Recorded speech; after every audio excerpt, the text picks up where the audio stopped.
मेरे प्यारे बच्चों, आज मैं आपको सीताराम जी के विवाह की कथा सुनाऊंगी, जिसे धनुष यज्ञ भी कहते हैं।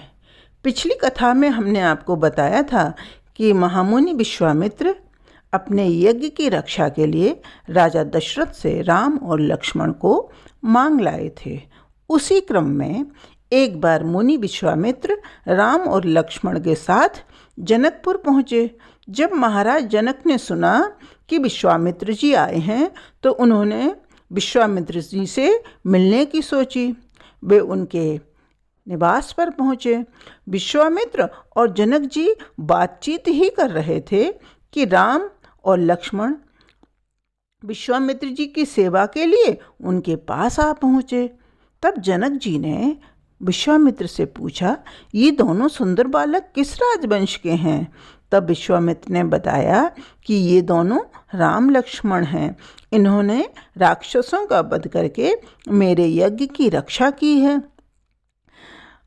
महाराज जनक तो मन ही मन बहुत प्रसन्न हुए और वे राजा जनक उन्हें विश्वामित्र राम और लक्ष्मण को अपने नगर में ठहराने के लिए लिवा लाए और उन्हें सुंदर से भवन में ठहराया।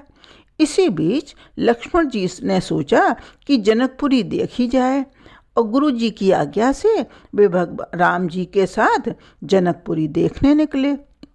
राम और लक्ष्मण के सुंदर रूप और व्यक्तित्व को जो कोई देखता ही रह जाता। दूसरे दिन प्रातःकाल गुरु विश्वामित्र जी की पूजा के लिए राम जी पुष्प वाटिका गए, पुष्प तोड़ने के लिए अर्थात फूल चुनने के लिए। उसी समय सीता जी वहाँ गौरी पूजा के लिए आईं। वहाँ पर सीता के कंगन और नूपुर की आवाज़ सुनकर राम ने लक्ष्मण को कहा, हे भैया, यह वही सीता हैं जिनके लिए धनुष यज्ञ हो रहा है। यही जनक की पुत्री हैं। उधर दूसरी तरफ सखियों के इशारे पर सीता जी ने भी राम का दर्शन कर लिया और उनकी सुंदर छवि को आँखों में बसाया और माँ भवानी की पूजा करते हुए उनसे प्रार्थना की कि हे माँ भवानी, हमें राम जैसा पति प्राप्त होवे। स्वयंवर वाले दिन गुरु विश्वामित्र जी के साथ राम और लक्ष्मण रंगभूमि में पधारे। सभी राजागण अपने अपने आसन पर बैठे थे। भगवान राम के अद्भुत रूप से वे सभी बड़े हैरान थे और भगवान से प्रार्थना करते कि सीता का विवाह राम से हो जाए। महाराज जनक ने गुरु विश्वामित्र के साथ राम और लक्ष्मण को सर्वोच्च मंच पर बैठाया था। इसके बाद सुंदर सखियों के साथ सीता जी ने रंगभूमि में प्रवेश किया अर्थात आईं। तब महाराज जनक के सेवक ने महाराज जनक की प्रतिज्ञा के बारे में बताते हुए कहा कि हे राजाओं, आज इस समाज में जो भी भगवान शंकर के इस कठोर धनुष को तोड़ेगा, सीता उसी का वरण करेंगी। जनक जी का प्रण सुनकर सभी राजा लोग एक एक करके धनुष के पास आते, उसे देखते, उठाने का भरपूर प्रयास करते, पर वे उसे हिला तक नहीं पाते थे। तब राजा जनक बड़े दुखी हो गए और बोले, लगता है यह धरती वीर पुरुषों से खाली हो गई है। जनक जी के ये वचन सुनकर लक्ष्मण को तो क्रोध ही आ गया। वे राम जी को वंदन करते हुए बोले, हे भ्राता, यदि आप आज्ञा दें तो मैं इस ब्रह्मांड को गेंद की तरह उठा लूं और इस धनुष को कमल ककड़ी की तरह लेकर 100 योजन तक दौड़ जाऊं।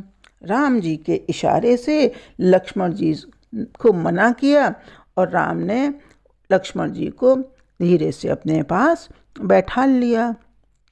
इसके पश्चात मुनि विश्वामित्र बड़ी प्रेम पूर्ण वाणी से राम से बोले। क्या बोले? उठहु राम भंजहु भव चापा, मेटहु तात जनक परितापा अर्थात हे राम उठो, धनुष को तोड़ो और महाराज जनक के संताप को दूर कर दो।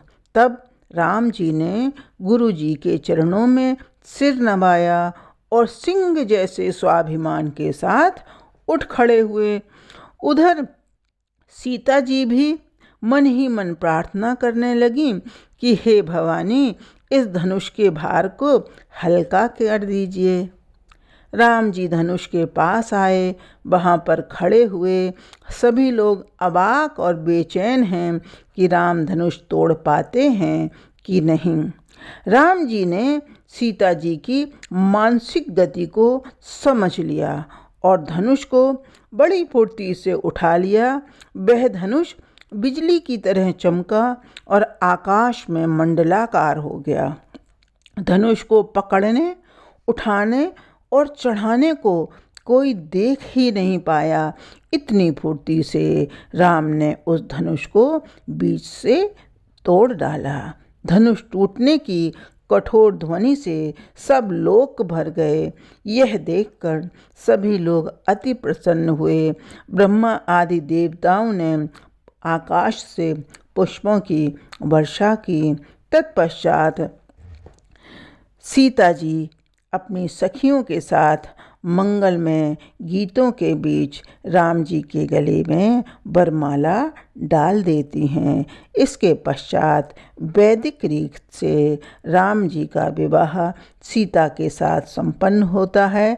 साथ ही राम के तीनों भाई लक्ष्मण, भरत और शत्रुघ्न का भी विवाह उसी मंडप में सीता जी की चचेरी बहनों के साथ संपन्न होता है। बोलो सियापति रामचंद्र की जय। अगली कहानी अगली बार, तब तक के लिए इंतजार।